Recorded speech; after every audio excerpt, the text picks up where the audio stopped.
Mfuatiliaji wa Snadareal TV, uhali gani? Bila shaka wewe mzima wa afya njema, na karibu katika kipindi chetu cha mahojiano. Leo hii tuko jimbo la Itigi, wilaya ya Manyoni, mkoani Singida.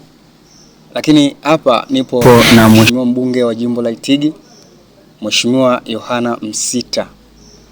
Karibu sana, na kipindi hiki kiko powered by Techno Tanzania, Sangayo Glass and Aluminium, bila kuwasahau Royal Village Hotel wanaopatikana mkoa wa Singida, Dodoma, Dar es Salaam na Morogoro. Lakini pia tuko powered by BioSustain, wao wanapatikana Jineri mkoani Singida. Mheshimiwa, shikamoo. Baba, karibu sana Snadareal TV. Asante, nashukuru sana. Hongera kwa kazi kubwa unayoifanya ya kuwaletea wananchi maendeleo. Nashukuru sana, nashukuru Mwenyezi Mungu anatutia nguvu. Naam. Naendelea kuwatumikia Watanzania. Heri ya mwaka mpya. Asante, na kwako pia. Asante sana. Mitikasi inaendaje? Mitikasi iko vizuri. Tunaendelea kupambana, tunajipanga. Kila siku itwapo leo basi tunaangalia namna gani tutawatumikia wananchi wa jimbo la Itigi na Watanzania kwa ujumla. Okay. Mwaka 2025 kwako wewe unaweza kuelezea kwa kifupi kama mwaka ulivyoendaje kwako katika maisha yako? Kwangu 2025 kwanza umekuwa ni mwaka wa kihistoria. Naam. Lakini ni mwaka ambao umekuwa na changamoto nyingi. Naam. Milima, mabonde. Naam. Lakini popote penye changamoto, naam, hapakosi mafanikio. Naam. Tumekuwa na mwaka mgumu, mwaka wa changamoto nyingi za uchaguzi. Kama mnavyofahamu, tumeanza michakato ya uchaguzi ndani ya Chama cha Mapinduzi. Tumekuwa na mchujo mkali, wagombea ni wengi, mtanange. Wengi wana sifa. Naam. Lakini tuligombea wengi, watu karibu 20 na kitu. Baadaye Chama cha Mapinduzi kikatuchuja, tukapatikana wagombea 6. Tukaletwa kupigiwa kura za maoni. Kulikuwa na pilika za hapa na pale, lakini tunamshukuru Mungu nikafanikiwa kuibuka kidedea. Na Chama cha Mapinduzi hakina hiana, mshinda kura za maoni. Basi mwenyekiti wetu Dr. Samia akarudisha jina langu. Namshukuru sana Mwenyezi Mungu. Hongera sana. Asante sana. Naam, mfuatiliaji wa Snadareal TV, hiyo ilikuwa ni kama flashback kidogo. Mheshimiwa Yohana Msita, yeye amekuambia kwamba mwaka 2025 ulikuwa ni mwaka wa kihistoria hususan katika maisha yake. Lakini kwa wakazi wa mkoa wa Singida, jembe hilo. Sisi enzi hizo wakati tunakuwa katika siasa tumekuwa tukikutazama kama role model wa vijana. Kupitia uongozi wako wa kujali vijana, wa kujali watu wote pasipo kuwabagua. Lakini tumekuwa tukitamani kukuona juu ili utusaidie kama ambavyo umekuwa ukifanya. Wengi wanakutambua kama mjumbe wa halmashauri kuu ya CCM Taifa. Lakini leo hii wewe ni mbunge. Wewe unajisikiaje? Kwanza mimi niseme najisikia vizuri. Lakini kama ambavyo umesema, mimi unajua niliingia kwenye siasa nikiwa sijulikani popote. Sawa. Maskini. Babangu au wazazi wangu, sikuwa na ndugu yote ambaye alikuwa kwenye siasa. Naam. Lakini nilithubutu. Okay. Niliamua kugombea 2017. Nafasi za chama zilipotangazwa. Unajua wakati ule tulikuwa wajumbe wa NEC walikuwa wanatoka kwenye kila wilaya. Lakini hayati Dr. Magufuli alipokuja akabadilisha ile. Akaifanya sasa waneki watatoka kwenye kila mkoa mtu mmoja. Na mimi nilikusudia nitagombea 2017. Na wakati wa 2015 niliwahi kugombea ubunge nikapigwa nikatulia. Lakini nilipokuja nafasi za chama nikasema naingia kwenye chama. Naam. Kwa 2017 niliingia. Mchuano ulikuwa mkali, wagombea walikuwa ni wengi, lakini papatu Mungu akanisaidia nikaingia. Na nilipoingia dakika za mwisho ngoma zikapigwa, basi nikatoboa. Hakuna mtu aliyetegemea kabisa. Kwa hiyo vijana kama unavyosema nimekuwa role model wao. Ni sahihi. Na nataka nitoe wito kwa vijana. Naam. Kuambia kwamba vijana wakati mwingine tusiwe waoga. Thubutu na kujaribu haya mambo. Unapojaribu na Mungu naye anatia mkono wake. Kwa hiyo tangu 2017 nikashinda. Kaja 2022 nikagombea baadhi ya wabunge nako nikashinda. Wana CCM kwa kazi kubwa ambayo nilikuwa nimeifanya waliendelea kuniamini. Kwa hiyo vijana lazima tuwe watu wa kujifunza na tuthubutu. Lakini wito wangu tu kwa vijana, unapopata hizi nafasi usinyenywe mabega. Naam. Mheshimu kila mtu. Chapa kazi, acha uzembe. Kwa sababu viongozi na wanachama wanataka mtu mchapa kazi, mtu pia mwenye hofu ya Mungu. Naam. Mtu asiyenyanyua mabega, asiyejikweza, lakini mtu mwadilifu na mwaminifu. Mimi binafsi najiamini katika nyanja zote kwa maana ya uadilifu, uaminifu na kukisaidia chama chetu. Kwa hiyo naendelea kutoa wito kwa vijana. Hii nchi ni ya kwetu wote, hakuna ambaye amepewa lifti. Sisi wote ni Watanzania, kila mmoja ana haki ya kugombea, ana haki ya kuchagua na kuchaguliwa. Kwa hiyo naomba nitoe heshima kwa vijana ili tuendelee kuitumikia nchi yetu. Okay, shukrani sana. Mfuatiliaji wa Snada TV, ukiwa nami ripota wako wa nguvu John Hassan wa Snada TV, na hii ni exclusive interview kutoka hapa ukumbi wa Pendameri Hotel au Pendameri hapa Itigi. Itigi ya sasa hivi sio ya miaka ya ile iliyopita. Itigi ya sasa hivi inapiga hatua katika maendeleo. Hususan Itigi wamebahatika kupata mbunge ambaye ana kiu ya dhati kuhakikisha kwamba Itigi inazidi kunemeka, inakuwa kama sehemu zingine zile. Lakini umegusia na umetoa shime kwa vijana kwamba wasikate tamaa. Lakini kidogo mheshimiwa, wewe ulivyochaguliwa ni muda mfupi sana ukarudi kwa wananchi wako Itigi, ukawaita wananchi kuwashukuru pamoja na viongozi wa chama na serikali kutoka kata zote za jimbo la Itigi na madiwani, watu wote ambao walishiriki katika mchakato ambao wewe unasema ilikuwa ni kinyang'anyiro kigumu. Na hiyo wananchi wengi walifurahi, kama sisi tulikuja pia tulishiriki. Wananchi wengi walifurahi kuona kwamba mbunge wao hajachukua hata muda tu, amerudi mapema kutoa shukrani kwetu. Labda ni kitu gani ambacho kilikumotivatisha au kilichokuhamasisha kwamba mapema sana ukarudi kuwashukuru wananchi wako? Asante sana mtangazaji. Kwanza watu waelewe. Ukimwona kobe juu ya mti ujue amepandishwa. Naam. Kobe kwa asili yake hawezi kupanda juu ya mti. Naam. Sasa mimi ni miongoni mwa watu ambao wananchi wa jimbo la Itigi waliniamini na walinipandisha. Wakasema safari hii hatuna mtu mwingine, tunakwenda na Yohana Msita. Naam. Sasa mara baada ya kula kiapo tarehe 12 Novemba tulipomaliza tu lile bunge, baada ya uzinduzi wa bunge ilibidi nirudi jimboni kuwashukuru wananchi kwa kile ambacho wamekifanya na kuambia kwamba ninawashukuru. Na wananchi wetu hawahitaji mambo makubwa, wanataka kuona unawajali. Ni kweli. Kwa hiyo niliandaa chakula, nilialika jimbo zima na watu walikuja. Watu wamekesha siku 2 wakifurahia ushindi. Lakini wakishangilia kumpata mtu ambao walimhitaji sana. Maana mimi ni kijana wao, nimekuwa naniona wamenilea na vitu kama hivyo. Kwa hiyo niliona umuhimu wa kufanya hivyo kwa sababu lazima tuwe na moyo wa shukrani. Naam. Wenzako wanapokupa kitu wanakutanguliza kama msemaji wao. Naam. Ni vizuri tukarudisha shukrani na hii ni jambo la kawaida. Hata Mwenyezi Mungu akikubariki jambo unatoa sadaka. Na mara baada ya kuwashukuru wananchi lakini nimepata fursa pia kwenda kumshukuru Mungu kanisani na kuwashukuru watu mbalimbali walionichangia. Unajua hii safari ilikuwa ya mtu mmoja, wako walionishika mkono na vitu kama hivyo. Kwa hiyo hata na wewe ulinishika mkono pale uliponisemea.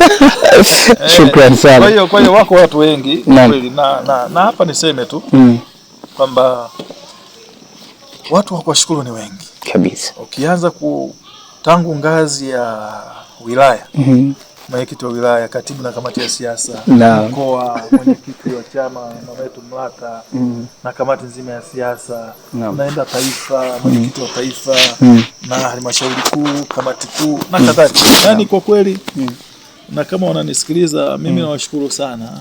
Mimi ni kijana mwadilifu, najiamini, mwaminifu, mtifu kwa chama changu. Na washukuru sana.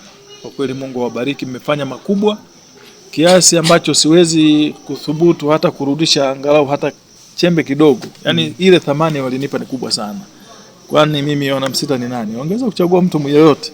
Lakini wakasema safari hii tunakwenda na Yohana Msita. Ndio maana nikikumbuka ile napata morali sana ya kufanya kazi. Na wewe unashuhudia tunapokuwa kwenye ziara zangu tangu asubuhi hata kama hatujala tunapiga kazi mpaka usiku. Sasa hii ni nchi yetu, lazima tupambane.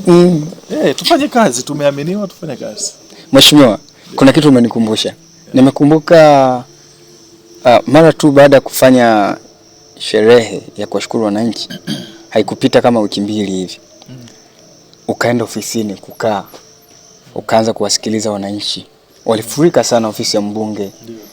Kwamba kwanza ulitoa tangazo rasmi kwamba kwa wale ambao wapo kule Mitundu tutawatembelea waje ofisi ya mbunge kule, lakini hata hapa Itigi. Watu walikuwa ni wengi tuliwaona. Kuna wamama walikuja, wengine walikuwa wanatoa machozi. Kuna vijana walikuja wanatoa machozi tu. Hata mimi nikiwa nimewashuhudia. Ulikaa nao pale, lakini mpaka ilifika muda wewe mwenyewe hujala. Haujala na wao hawajala. Kwambia mimi ni kuwasikiliza tu. Uliwasikiliza mpaka usiku wa manane. Hilo jambo wananchi wako wenyewe walishuhudia, wakasema pia kupitia vyombo vya habari kwamba mbunge tunaye, tulikuwa tunamsubiria kwa muda mrefu. Huyu anatusikiliza sisi, anatuita, anatusikiliza. Kwa kweli tumepata mbunge. Haya machozi ya watu wako, wapiga kura wako, ukiwa kama mbunge leo hii umewaangusha. Wewe utahisi umewafanyia haki au wananchi wanaosema kwamba walikuwa na kiu kubwa kupata mtu kama wewe, alafu leo hii umewaangusha, ukawa hujawafanyia kulingana na ahadi ulizokuwa umewaahidi? Karibu sana. Kwanza wao na uhakika. Mimi siwezi kuangusha hata siku moja. Naam. Na imani walioionyesha nilipotoa tangazo kwamba nitakuwepo ofisini kwa mara ya kwanza, kwamba nitasikiliza kero, nitapokea kero na changamoto na maoni. Kwa sababu of course sio kero tu, na maoni. Na maoni pia namna gani. Kwa kweli watu walifurika. Na niseme tu watu walionyesha imani kubwa sana. Bado wanaendelea kuweka deni kwenye moyo wangu. Na kwa sababu hiyo ndio maana unasema tulikaa kuanzia asubuhi saa 2 mpaka karibu saa 6 za usiku. Bila kujalisha hali, wakati na majira yakoje. Naam. Tunafanya hivyo kwanza kwa kuangalia hali halisi. Lakini usisahau watu walionyesha imani kubwa. Ni kweli. Kwa hiyo nilikuwa napata deni kiasi kwamba hata wakati mwingine unaona njaa sio kitu chochote. Kwa sababu njaa siku moja huwezi kufa. Kabisa. Kwa hiyo nilipata nafasi ya kuwasikiliza na ilinipa fursa ya kuwajua watu kwa karibu. Jimbo letu na watu wetu bado walio wengi ni wana changamoto nyingi. Na hii nitoe wito tu kwa viongozi wote tunaopewa dhamana, viongozi wa serikalini na wote wanaotumikia jamii, kwamba tusikae maofisini. Naam. Lazima tuende kwa wananchi, tukutane. Wana changamoto nyingi, wana matatizo mengi. Na kwa kweli machozi ya wale wa mama na wakumbuka, machozi ya wale wazee na yakumbuka. Na mimi hapa nilikuwa na kijisenti kidogo mfukoni hapa.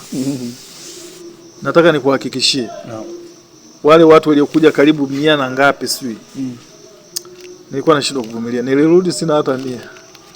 Kwa sababu unaona mtu anakueleza jambo linakugusa moyo, na ukiangalia hali unaona kwa inabidi kidogo unawasaidia. Najua siwezi kuwaridhisha wote, lakini angalau naonyesha kwamba mambo yao na shida zao zimenigusa. Na kutokea pale tumefanya hapa Itigi, tukafanya Mitundu na tukaendelea kufanya follow up kwa kila idara inayohusika.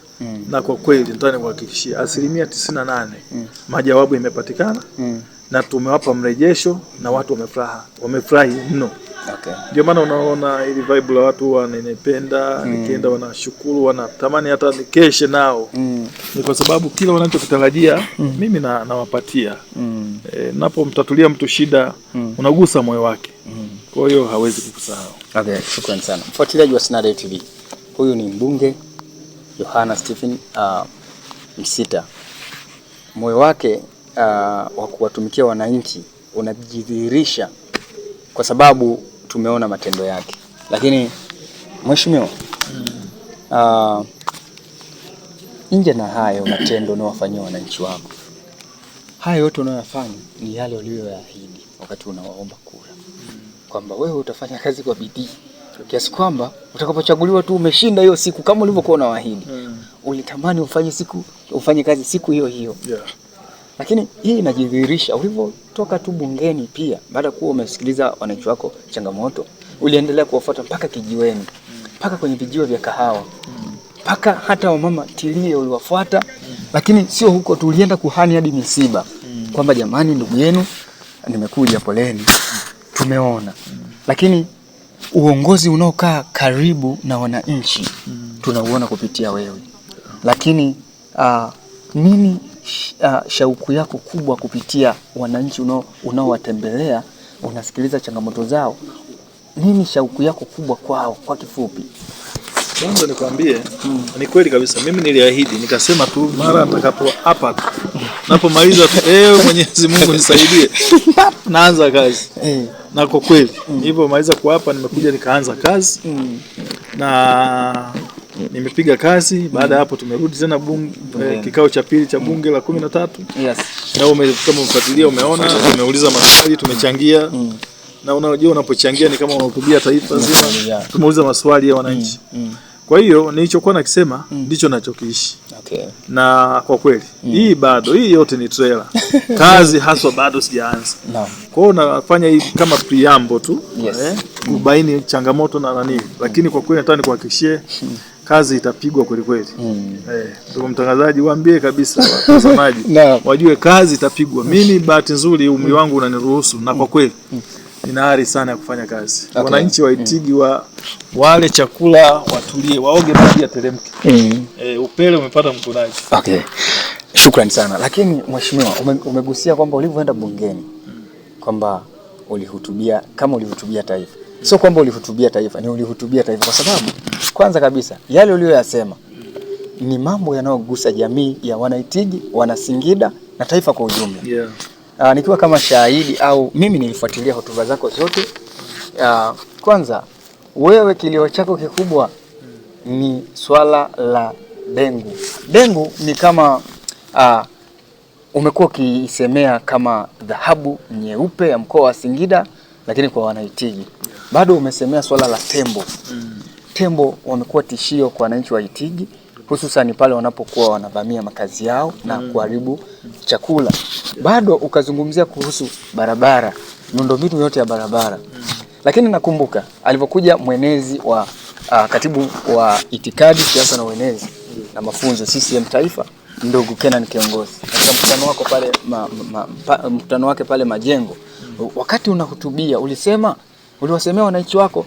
Kwa hiyo wewe umekuwa ukiwasemea wananchi wako sio tu bungeni, kila unapopata nafasi. Tunaona pia alikuja mlezi wa CCM Taifa, ulimpokea na bado ulisema changamoto za Wanaitigi. Sasa labda wewe unayaishi yale unayoyasema. Je, uongozi wako unatamani uweje? Kwanza unajua ili uongoze vizuri lazima ujue shida za wananchi wako. Naam. Huwezi kuwa kiongozi alafu ujue wananchi wako wanataka nini, changamoto gani, useme nini, wapi, kwa wakati gani. Naam. Sasa kama kiongozi lazima ujue unazungumza nini, kwa nani, kwa wakati gani. Naam. Na je, hizo changamoto unazijua vizuri? Sasa nikirudi kwenye swali lako la msingi, na swala la dengu, sisi ndio uchumi wa Itigi. Naam. Takriban kata 6 zote zinaishi kwa kutegemea dengu. Naam. Na sisi kwetu dengu ni kitega uchumi kikubwa. Na ndio maana umeona nimekuwa nakipigana sana kuhusiana na kuporomoka kwa bei ya dengu. Kama unafahamu msimu ule mwingine uliopita tulikuwa tunauza dengu mpaka 2400. Lakini sasa ikaje kaporomoka mpaka shilingi 900 mpaka 800 na kitu. Naam. Sasa kitendo cha kuporomoka kwa dengu kwetu sisi tunaona ni hasara kubwa. Naam. Nataka tu nikwambie wafanya biashara wengi hawajauza mazao yao ya dengu yako ndani kwa sababu wanaona bei hairidhishi. Lakini tunamshukuru waziri wa kilimo na naibu wake, kwa maana ya Wizara ya Kilimo kwa ujumla. Naam. wametoa majibu kwamba wanunuzi wanaenda wamesaini mikataba na nchi mbalimbali. Sasa tunatarajia msimu ujao wa kilimo bei ya dengu itapanda. Na ni watoe wasiwasi wa kulima wa dengu. Serikali yetu ni serikali sikivu sana. Serikali ya Dr. Samia ni serikali sikivu. Bei itapanda. Tusisite kulima dengu, tulime dengu. Tena tuongeze idadi. Bei nzuri inakuja. Kwa hiyo mimi naziishi shida. Ukizungumza habari za tembo, mimi natoka kwetu Doroto, pale tunapakana na pori la hifadhi. Kwa hiyo changamoto za tembo nazifahamu. Lakini barabara sisi Itigi barabara ni kiungo muhimu sana. Hii barabara itakapokamilika, nataka nikwambie Itigi hii au Mitundu, Mwamageme mpaka Rungwe, tutakuwa na uchumi mkubwa sana. Endapo hii barabara ya kutoka Mkiwa, Itigi, Rungwe mpaka Makongorosi, Chunya itakamilika. Kwetu sisi itakuwa ni uchumi mkubwa sana. Kwa hiyo na bahati nzuri wamesema, serikali imesema kwamba kuna maeneo na mkandarasi, kuna maeneo wataweka mkandarasi, na kwenye bajeti hii itakayokuja itakuwepo. Kwa hiyo tutegemee mazuri. Ndani ya miaka 5 inshallah, tuombe Mwenyezi Mungu barabara yetu itakamilika. Maelezo na ufafanuzi wako yakinifu, umedadavua, umefafanua kwa weledi sana namna ambavyo unatamani uongozi wako uwe ni uongozi wa kuwagusa wananchi, uziishi shida zao. Lakini pia namna ambavyo umeeleza unaonyesha kabisa wewe unatamani kuishi na wananchi kwa kushirikiana, wakupe shida zao ili wewe uzipeleke bungeni na zifanyiwe kazi. Tumeona juzi tulikuona juzi siku chache kabla hamjafunga bunge ulikuwa na waziri mkuu mnateta pale. Bila shaka hapo ulikuwa unanong'oneza kama sio masuala ya kitaifa basi masuala ya mkoa wa Singida, kama sio masuala ya mkoa wa Singida basi ni masuala ya jimbo la Itigi na wananchi wake. Hebu unaweza kutugusia tu kidogo kama utojali. Tupe utamu. Naam. Asante. Kwanza waziri mkuu ni kiongozi mkubwa sana na taifa letu, na kwa kweli sisi kama mkoa wa Singida Mheshimiwa Rais ametupa hiyo heshima kuchagua ndugu yetu Daktari Mwigulu Lameck Nchemba kuwa waziri mkuu wa Jamhuri ya Muungano wa Tanzania. Na napokuwepo bungeni wabunge tunapata fursa kwenda kukaa na Mheshimiwa Waziri Mkuu. Na kumbuke wakati tumeingia bungeni yeye alikuwa ameshafanya ziara maeneo kadhaa na ameshatoa dira na mwelekeo wa serikali. Kwa hiyo ukipata nafasi pale unaenda kumpongeza na kumtia moyo. Naam. Kazi alionayo sio kazi ndogo, ni kazi kubwa. Kwa hiyo tunampongeza, kumtia moyo na kumwambia asonge mbele. Lakini kama mbunge anayetoka mkoa wa Singida. Naam. Na mimi kama mwenyekiti wa bunge wa mkoa wa Singida. Kwa hiyo tuna mambo yetu, tunajaribu kuongea mawili matatu, tunashauriana mambo gani kwenye mkoa wetu, nini tunafikiri na vitu kama hivyo. Kwa hiyo kubwa ilikuwa ni hilo, kumpongeza na kumtia moyo kwamba kazi anayofanya ni kazi njema. Tunaiona ni yake thabiti ya kuendelea kulitumikia taifa hili na kwa kweli ameanza vizuri. Na mimi nichukue tena fursa hii kumpongeza sana Mheshimiwa Rais kwanza kwa kumteua Daktari Mwigulu Nchemba. Tunafahamu mahiri wake, anachapa kazi. Na hili wala tuisemi kwa maana kwamba labda tunampendelea, hapana. Kila mmoja anajua uchapa kazi wake. Kwa hiyo tumepata waziri mkuu wakati sahihi na muda sahihi.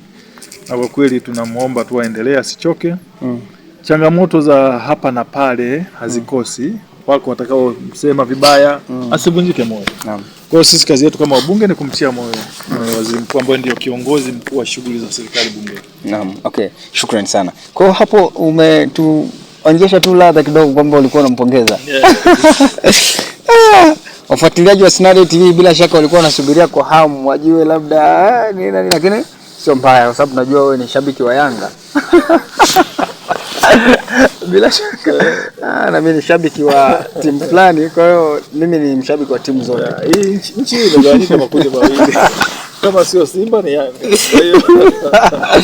Anyway, Mheshimiwa, hongera sana. Uongozi wako sisi tunaweza tukasema kwamba ni uongozi ambao wewe umekuwa ukiutamani uwe na uonyeshe mfano kwamba uongozi, wananchi wanapaswa kuonja ile ladha ya mbunge, yes. Kwamba mbunge anapaswa kuwaje.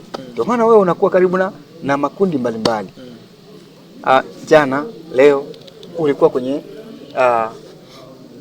ulikuwa kwenye pilika za kukutana na wananchi wako, lakini pia walimu, lakini siku za nyuma umeshiriki kwenye baraza la madiwani, umewasemea wananchi wako wakata zote, lakini pia umechagua makatibu wako vijana ambao ni wasomi, ambao ni wanyenyekevu, waungwana, pia wanawasikiliza wananchi kwa unyenyekevu, na watu wengi wamekuwa wakiwasifu. Kwa hiyo hongera sana mheshimiwa. Nashukuru sana. Na kwanza nikianza kwenye hilo la makatibu, unajua anapokuja mtu mpya, mara zote anakuja na changamoto mpya. Sasa mimi nilijaribu kutumia modality tofauti kidogo. Kwanza niliitisha interview. Sawa. Tukapata watu karibu 28. Na mimi nilisema kwa sababu unajua jimbo letu liko scattered. Kuna kata 5 ziko kuelekea Mbeya. Na hizi kata 8 zingine ziko huku. Sasa kuwa na katibu mmoja maana yake asingeweza kumove kote. Tungempa mateso makali sana. Kwa hiyo tulilazimika kutukua na makatibu wawili ambao kwa kweli walipitia kwenye mchujo mkali sana na interview ambao tulileta wataalamu. Mimi sikuhusika, lakini walifanywa interview na wale tulichukua wale ambao walikuwa ni wazuri zaidi. Wote walikuwa wazuri, lakini wale wazuri zaidi tukachukua. Na kwa kweli niseme tuna vijana wazuri. Sawa. Na mimi niliwaambia pale baada ya interview kwamba tutaendelea kuwatumia na kuwatafutia fursa mahali pengine. Kwa hiyo ndio ilikuwa essence yangu ya kupata vijana wazuri, wasomi ambao wako sharp, wanaendana na wakati. Na kwa kweli naona wananisaidia vizuri sana. Lakini pia kwenye hicho unachokisema, mimi nimekuwa ni mbunge ambaye siwezi kutulia. Siwezi kutulia kwa sababu hii kazi tuliiomba, sikulazimishwa na mtu. Ilikuwa ni passion yangu niwe mbunge nitumikie. Kwa sababu unajua ukifanya research, kuna kitu kinaitwa research gaps. Yes. Sasa unapofanya ile research gap ndio inakupa nafasi ya wewe kufanya utafiti kulingana na gap unaloliona. Sasa na mimi wakati nataka kugombea niliona kuna gaps ambazo mimi naona naweza kwenda kufiti kwenye yale magep. Kwa hiyo haya nayafanya ndio ilikuwa maono yangu na shauku yangu, ni watumikie watu usiku na mchana. Na mimi nikwambia kwa kweli katika masuala ya kuwatumikia mimi sichoki. Ndio maana niona nakimbia kutatua kero. Nimekuwa na kikao na mazungumzo na shule za sekondari, shule za msingi, nakutana na walimu, nakutana na wanafunzi, nakutana na wazazi. Hii yote tunataka tutengeneze utaratibu ambao kwanza utawamotivate walimu, lakini utawa encourage kwa sababu najua walimu wetu wanapitia mambo mengi. Swala la kufundisha mtoto mpaka weze sio kitu kidogo. Hawa walimu wanahitaji angalau neno la kutiwa moyo, kuambia hongera mwalimu John, unafanya vizuri, hongera, tuko pamoja. Lakini na wewe umeona wao wamekiri kwamba tangu dunia imeumbwa hawajai kupata fursa kukaa na mbunge na kuatia moyo. Kila siku wamekuwa wanatupiwa lawama, wanashutumiwa na maneno makali ya viongozi. Wakifanya vibaya unaona timu kutoka maeneo mbalimbali zinakuja zinawashambulia kwa maneno. Sasa mimi nimekuja na modality tofauti. Kwanza niwasikilize, niwatie moyo, wana changamoto gani tujue. Ile pia wamepata hamasa na kwa kweli wamefurahi sana. Lakini pia kuna shule wamefanya vizuri. Nimewalika chakula cha jioni tukae vizuri, tule pamoja.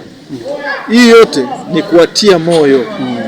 Itigi yetu tunataka tutokomeze, tuondoe kabisa zero. Mwaka wa 2026 hatutaki zero kwenye jimbo la Itigi. Kwa hiyo najua na kazi kubwa kabisa. Lakini katika hilo ndio maana mimi kama mbunge nilichukua hatua. Of course ilikuwa ni ahadi yangu wakati napita kule kusema kwamba nitasomesha familia. Nitawasaidia kusoma familia ambazo hazina uwezo. Na tayari imekwisha kuanza. Hivi ninavyozungumza na wanafunzi karibu 50 wako kwenye shule mbalimbali. Naamini nilikuwa nimeahidi kwenye kila kata angalau mtoto mmoja. Sasa nilipata wale 13. Lakini kuangalia hali ngumu ya umaskini ya wananchi wangu na watoto wana akili wamefaulu, lazima nisaidie zaidi ya pale. Kwa hiyo mimi kuwatumikia wananchi wangu ni kama chai ya asubuhi, napenda kutoka moyoni wangu. Hongera sana mfuatiliaji wa Sinara TV na wana Singida kwa ujumla. Kumbe nyuma ya pazia Mheshimiwa mbunge tayari ana watu zaidi ya 50 ambao wanawasomesha wanafunzi wenye mazingira magumu, lakini pia wale waliofanya vizuri katika matokeo ya darasa la 7 kata zote 13 bila shaka. Yes. Anawasomesha ndani ya mkoa wa Singida katika halmashauri ya wilaya ya Itigi, lakini hata nje ya mkoa wa Singida. Hongera sana mheshimiwa. Kazi unayoifanya Mwenyezi Mungu akubariki, lakini akuinue viwango vya juu. Amen. Na wewe ni kiongozi ambaye ni mnyenyekevu, unapenda hausijikweza, unapenda Mungu akuinue zaidi na akafanya hivyo kwako. Lakini mheshimiwa, tunapoelekea kuhitimisha, vijana wa jimbo la Itigi, wewe umejaliwa kuwa na vijana ambao ni wabunifu, vijana wanaokuja na changamoto, vijana wanaokuja na mawazo, wanakuja na ubunifu. Wewe ulikuwa ni mgeni rasmi katika uzinduzi wa kitabu cha Simon Sirilo. Na Simon Sirilo katika Itigi, bila shaka tunaweza tukasema hata sisi wananchi wa mkoa wa Singida tunajivunia kwamba wewe ndio uliyemlea. Wewe ndio umemlea na umekuwa ukimuongoza vizuri sana. Sio yeye tu, wapo vijana wengine kama kina MC Paroko na vijana wengine ambao siwezi kuwataja kwa majina, wamekuwa wakijipambanua kwamba wewe unawagusa kwa sababu wanakuletea wazo, haujifichi. Dhamira yako ni kuona vijana wa Itigi wakiwa wanafanya nini? Wasonge mbele au warudi nyuma waje wakupige majungu? Kwanza nikwambie au ni wachache tu ambao umewatolea mfano, na kwa kweli kwa maana ya Itigi yetu wanafanya kazi nzuri. Kwa mfano mnapomzungumzia Simon Sirilo, yeye ni mwalimu wa mafunzo ya ujasiriamali. Lakini anafanya kazi kubwa. Unajua wakati fulani ujasiriamali unaanzia kwenye mawazo. Na yeye anakuja na challenge na mawazo mapya. Kwa anachokonoa mawazo, analeta mawazo mbadala, watu wafanye nini waweze kutoka kimaisha. Kwa hiyo tunampongeza, na mimi alinipa heshima hiyo niwe mgeni rasmi, lakini kwa bahati nzuri au mbaya sikuweza kufika, lakini niliwasilisha mchango wangu, nilimchangia. Ni kijana anajituma, na moja ya kazi ya kiongozi ni kuatia moyo. Amen. Vijana anapoibuka tusiwakanyage, tusiwapige mateke, tuwatie moyo, kwa sababu mimi furaha yangu ni kuona na yeye siku moja anafanikiwa katika maisha yake. Lakini samani kidogo to declare interest, mfuatiliaji wa Sinara TV, na mimi niseme kwamba ni zao la Mheshimiwa Yohana Msita. Kabla hujaendelea, to declare the interest, amekuwa akinitia moyo, akiniunga mkono, akiniombea kwamba anatamani kuona nikibadilika, lakini kipiga hatua. Kwa hiyo ukiona mimi ninazidi kufanya vizuri, nyuma yangu yupo Mheshimiwa Msita ambaye amekuwa akinitia moyo. Karibu sana, na anaanza kaendelea. Na hilo tu ni kukumbusha. Unajua mimi ni muumini wa kuona vijana wanagrow. Wanakuwa kutoka mahali fulani kwenda mahali fulani. Na hata wewe umeonyesha mfano mzuri. Sisi kazi yetu ni kuatia moyo. Na kuambia unaweza endelea. Lakini mmekuwa ni vijana ambao mnapokea challenge, mnakosolewa, mnaonywa, hapo usifanye hivi na vitu kama hivyo, na umekuwa kijana mnyenyekevu, mtiifu. Na mimi nazidi kuombea. Amina. Nakuombea siku moja uwe na TV yako kubwa kabisa na redio na vitu kama hivyo. Amina. Na mimi naamini una bidii, unajituma. Sio mtu ambaye anatanguliza maslahi sana, unajali utu. Amina. Na unajituma hata usiku wa manane.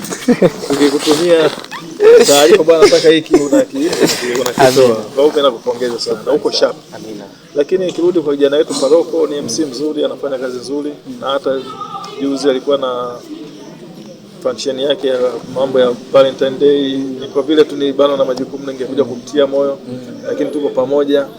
Ni kijana ambaye anajituma na ameingia kwenye kinyang'anyiro cha MC bora.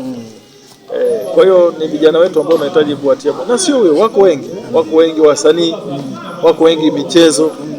Usisahau mimi ni mdau mchezo. Kwa maana kwamba unanisema mimi ni Yanga, lakini kwa hiyo tuna mambo mengi na program ziko nyingi. Yaani mipango ya jimbo hili. Nataka nikwambie ndani ya miaka 5 hili jimbo halitapoa wala halitaboa. Kila siku tutakuja na mipango mingi ya kufanya. Kwa nataka nikutoe wasiwasi. Mimi napenda kuona vijana wanainuka. Vijana wafanye kazi vizuri. Hata kama watakapokuwa watatukumbuka tu kwamba bwana alikuwepo Msita, aliwezi kunisaidia 1 2 3. Yeah. Shukrani sana. Mfuatiliaji wa Snada Real TV, Mheshimiwa Yohana Msita ametueleza namna ambavyo amekuwa akiwashika mkono vijana, lakini na yeye anajivunia, na hii ni mwanzo tu, trailer, picha halisi inakuja ama video inakuja. Mheshimiwa, wewe ni mdau wa michezo, umenikumbusha. Kwenye timu ya Singida Black Stars wewe ni kiongozi. Sasa ukiwa wewe kiongozi na jimbo lako lina vijana ambao wanafanya vizuri kwenye michezo, hebu usema neno basi mheshimiwa. Labda kuwa kiongozi wa timu na jimboni kwangu kuna vijana, ni kweli vijana ni wengi na wako wenye vipaji, lakini hiyo pekee haitoshi kusema kwamba sasa wachukue kundi fulani wapeleke au watafutie fursa. Nimewaambia vijana kwamba tutatengeneza utaratibu, tutakuwa na clinic ya kutafuta vipaji na tutafanya screening siku hiyo, tutaleta wataalamu na tutabaini na kutambua vipaji ambavyo kwa kweli vitakapopatikana basi tutavipeleka mahali mbalimbali, ikiwemo kama ambavyo unafahamu serikali yetu inajenga academy za michezo maeneo mbalimbali. Lakini usisahau tuna AFCON.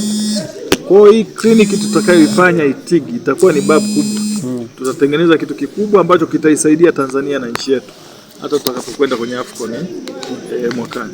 Hongera sana. Naam, mfuatiliaji wa Snada TV, Mheshimiwa mbunge wa jimbo la Itigi ameelezea kwa kina namna ambavyo amejipanga kuwatumikia wananchi wa jimbo hili, lakini ametueleza kwamba anatamani kuliona jimbo hili likipiga hatua.